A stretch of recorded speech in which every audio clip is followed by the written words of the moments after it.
Hey guys, what's up?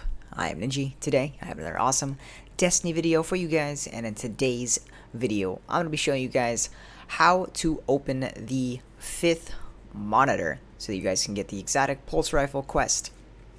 So it's actually fairly simple. It's honestly really not that hard. When it first came out it was very confusing and people are just lost.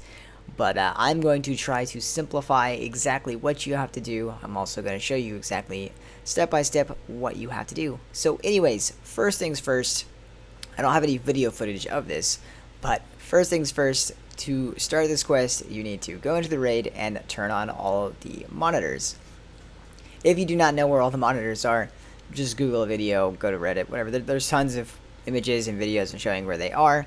Like I said, I do not have the footage of going to the monitors because I personally wasn't going to them. One of my teammates was, but the very first monitor is in the very first boss room fight. I can explain it. It's to the left when you're facing the stage and looking at him. It's to the left in one of the rooms that you hide in when he is doing his damage to the room. It's the second one on the left, closest to him. You go up in the ceiling through the fan and you follow the path, and it's at the end of that.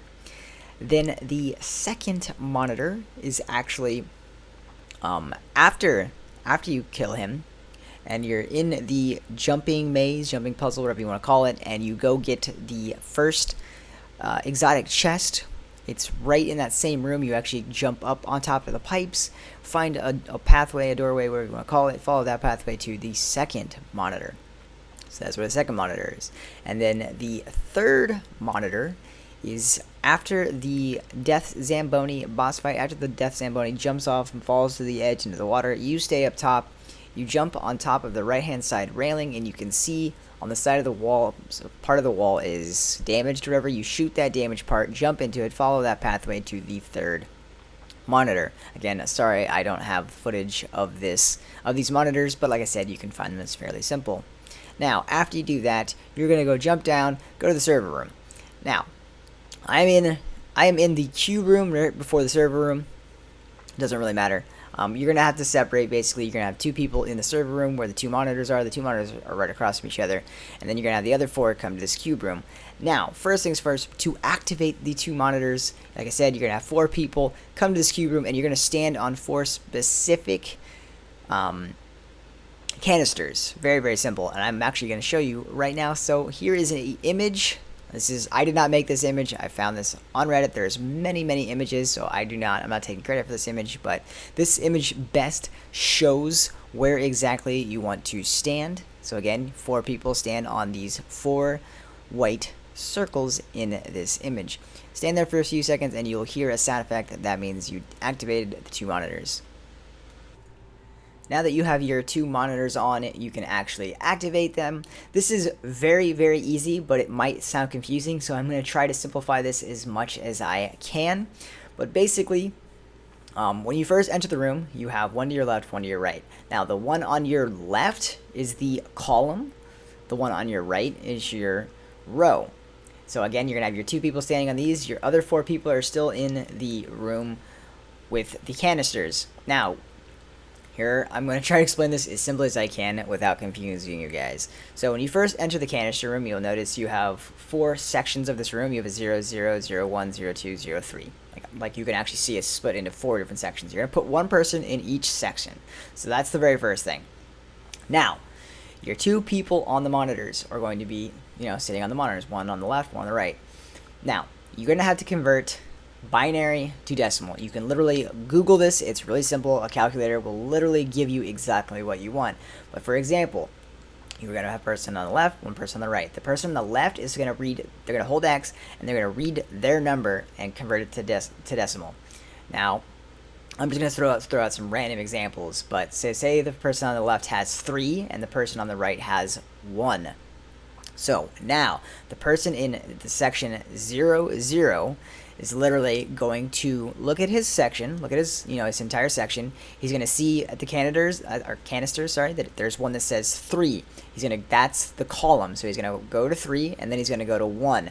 So 1 would be the second canister away from you in that row, because the very first one is 3 0, then it's 3 1. Now I really hope this makes sense. It sounds confusing, but it's actually really simple. So anyways, so say it's 3 1, right? So you jump on that first canister. Technically it's the second canister away from you, but you jump on that canister, you sit there until you hear a sound. Once that sound activates, that means you did it correctly, and you'll know that you did it correctly because the people on the monitors will have new numbers. Now they will read them again, convert to decimal. So this time, these are just examples, by the way. It's always different. It's random. So the second person, he'll be like, okay, 2, and then the second monitor will be 0. So the person in 0 1, in the section 0 1, will go to column 2, and then 0, right? So that's the very first canister away from him. Like, so you'll jump down and stand on it. Stand on it until you hear the sound, then the monitors will change again. Obviously, now we go to section 0 2. And again, they give them their numbers. You do have to do this quickly. You don't have to be in a super rush, but you do have to do this quick enough so that they don't reset. So again, this is timed, but it's not like you have only a couple seconds. You have a good amount of seconds. You have 10 seconds or something. So anyways, the third person stands on theirs, hear the sound again, and then the fourth person gets on theirs, hear the sound again, and then it'll actually open the cube in middle, and bam, you've got the monitor. So right now on your screen, I'm actually showing you footage of the very first time we ever opened this. You can see that the cube in the middle is actually opening, and now we can go get our 5th monitor. So one quick thing, make sure you guys have an open emblem slot, just in case. I don't know if this matters or not, but you do get an emblem from this chest. You also get an exotic, but make sure you turn on this monitor. This is technically your 4th out of 5 monitors. The last one's obviously in the room. But yeah, get your new emblem. It's beautiful. Get your exotic engram, and now move on to the final boss.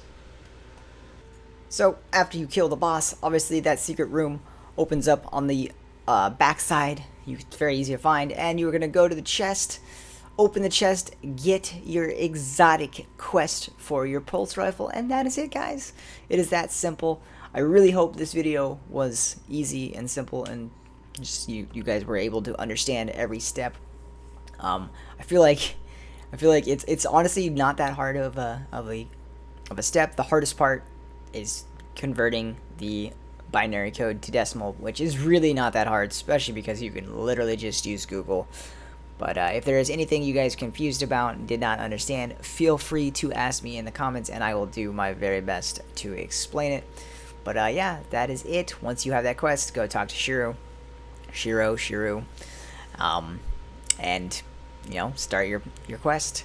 I will definitely be posting another video of how to complete each step of this quest, so look forward to that, guys. But anyways, that is it for this video. I hope you guys enjoyed it. If you did, please remember to like, comment if you have any questions, and as always, hope you guys have an awesome rest of the day, and I'll talk to you guys later.